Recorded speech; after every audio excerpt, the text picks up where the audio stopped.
নিশ্চয় বেটা কিছু চাইতে এসেছে। ঝাল মুড়ি খাবে তো আমি কি করবো? আমার বাড়িতে এসেছিস কেন? ঝাল মুড়ি খাবে তো?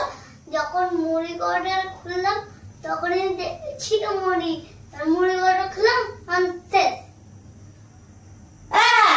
বুঝেছি, তার মানে মুড়ি চাইতে এসেছিস। উফ বাবা, তোর না এই চাওয়া চাই অভ্যাসটা আর গেল না, বুঝলি? যত সব। তা মুড়ি কি তোর দুটো বন্ধুর মতোই দেবো, না তুইও আবার খাবি? ওর কাছ থেকে এক গাল খেয়ে নেবো আমি।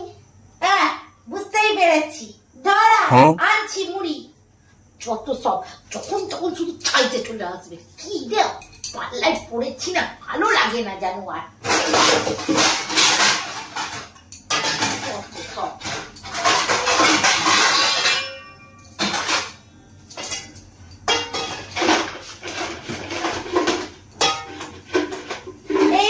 তোর মুড়ি দেখ, মুড়ে তো হবে।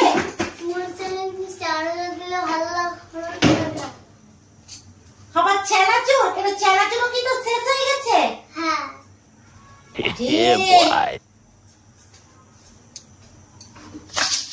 এনে চেনাচুর নে।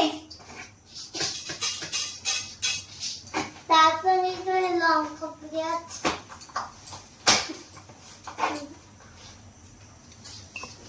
চানাচুর যখন দিলে তখন লঙ্কা পেঁয়াজ দিতে পারলে না? বাবারে বাবা, এই তুই আর কি কি লাগবে আমাকে বলে দে তো। ওই বারবার আমি যাবো আর আসবো না, একটু বলে দে কি কি লাগবে সেটা বল। লঙ্কা পেঁয়াজ শসা। লঙ্কা পেঁয়াজ আবার শসা? উফ, তুই এখানে দাঁড়া, আমি নিয়ে আসছি।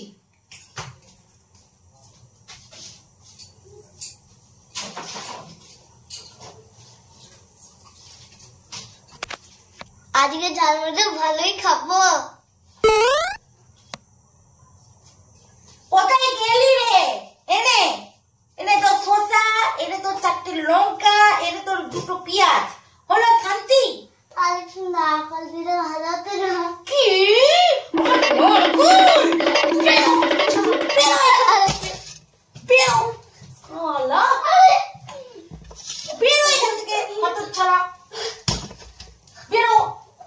মাথাটা আবার জ্বলিয়ে দিল।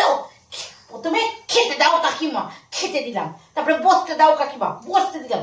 এখন আমার বলছে শুতে দাও কাকিমা। ধর্মশালা পেয়ে গেছে আমার বাড়ি, না ধর্মশালা। খেয়ে দিয়ে দিব একবার, অতিষ্ঠ করে দিল।